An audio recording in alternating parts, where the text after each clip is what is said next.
Di dalam pesawat, perempuan ini melihat gadis di sebelahnya, ingin mengambil kacamatanya yang jatuh.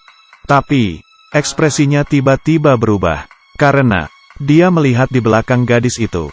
Tiba-tiba muncul bayangan hitam yang mengerikan. Ini menjelaskan, sebentar lagi gadis itu akan mati. Dia membalikkan kepala lagi. Dia baru menyadari, semua penumpang di pesawat, di belakang pramugari, semuanya muncul bayangan hitam. Dia yang ketakutan pun berteriak, dan memukul pintu pesawat, untuk mencegah pesawat terbang.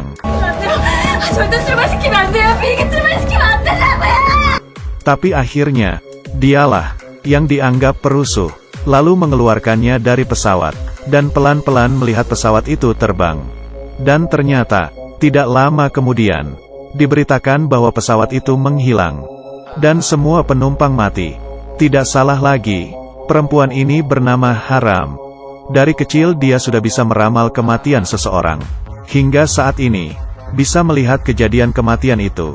Tetapi kemampuan melihatnya itu, tidak ada gunanya sama sekali. Karena orang lain tidak ada yang percaya dengan kata-katanya. Bahkan malah dia yang disangka sebagai orang aneh. Sangat cepat, Haram ditangkap dan dibawa ke kantor polisi. Polisi mencurigai dia ada hubungannya dengan hilangnya pesawat. Tanpa pilihan apapun, Haram hanya bisa mengatakan kemampuannya. Tetapi polisi sama sekali tidak percaya. Di saat itu, seorang wanita berlari datang, dan tidak hati-hati menabrak Haram. Di saat itu, Haram melihat, tidak lama kemudian, perempuan itu akan dikurung di dalam kulkas. Tetapi, polisi mengira dia sedang mengatakan omong kosong. Hal ini dilihat oleh polisi yang bernama Mogang. Dia tidak sama dengan yang lain. Kemampuannya si Haram, menurutnya itu sangat menarik. Keesokannya, penyebab pesawat hilang itu telah ditemukan, yaitu karena adanya kerusakan pada pesawat. Haram pun akhirnya dilepas. Perjalanan pulang ke rumah, seorang pria sedang berdiri di atas jembatan. Haram pun mengatakan, orang itu akan segera mati. Tapi Mogang tahu, orang ini selalu datang dan pergi di jembatan ini. Sudah ribut selama 2 tahun. Tiap kali hanya menakut-nakuti saja. Dia mengatakan pria itu tidak akan lompat. Tapi dia salah. Kali ini, pria itu beneran lompat ke bawah. Mogang pun akhirnya percaya dengan perkataan Haram. Dia memutuskan untuk menemui Haram. Menggunakan kemampuan melihatnya, mengubah nasib manusia. Dia pun dijadikan sebagai makhluk aneh penghalang kematian. Bisa melihat kejadian sebelum mati seseorang. Di dalam restoran, Haram mencegat mantannya, selama 3 menit baru pergi. Tapi malah diperlakukan seperti belit oleh mantannya. 너만 보면 재수 없어. Dan ternyata, baru keluar. Iya benar, dari awal tidak ada yang percaya dengan kata-katanya. Tapi akhirnya, Mogang percaya. Jadi, Haram memutuskan, menggunakan kemampuan khususnya untuk menolong orang.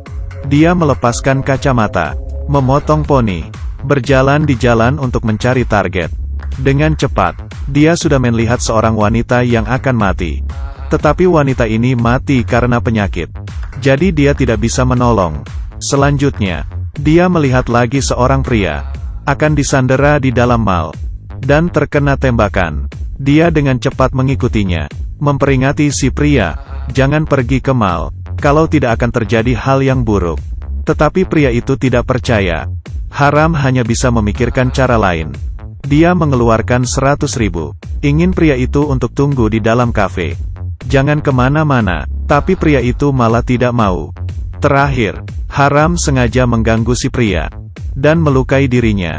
Sang pria ingin kabur, tetapi ditangkap oleh Mogang. Dengan begini, pria itu karena memukul orang ditangkap ke kantor polisi. Tetapi, masalah belum berakhir. Penjahat tidak tertangkap, dan masih ada orang lain.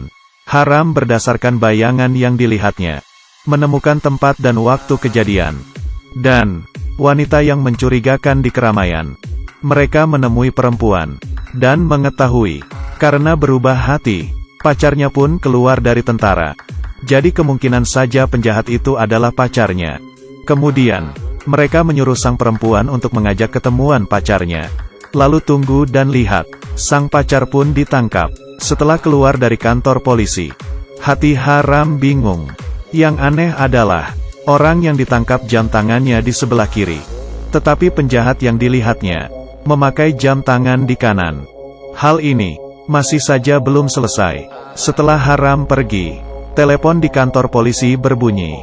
Itu adalah HP pria yang di dalam kafe. Ibunya hilang di dalam mal. Membutuhkan orang untuk menjemputnya. Dan orang yang pergi, menjadi si Mogang. Di rumah sakit, seorang dokter datang ke ruang mayat.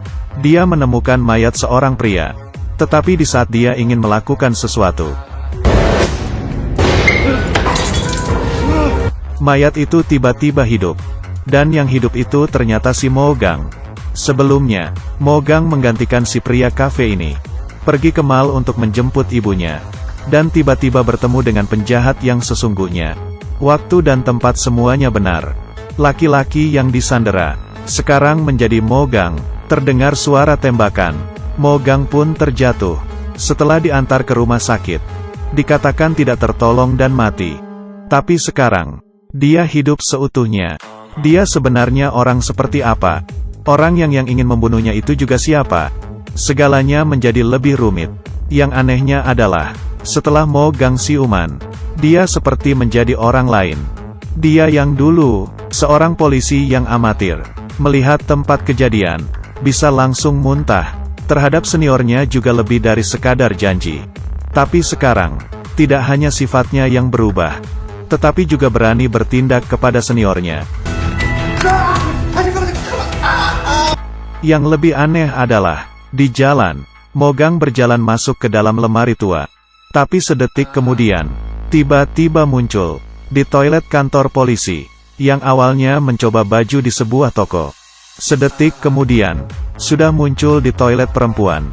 Dia sebenarnya, punya kemampuan khususkah? Di malam hari, Mogang pulang ke rumah.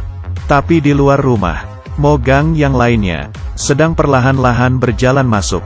Ini masih 2 episode awal dari drama Korea yang berjudul Kurang dari Black lebih besar dari. Cerita ini sudah bikin otak panas. Tetapi setiap episode selalu berhubungan. Benar-benar film yang lumayan untuk ditonton.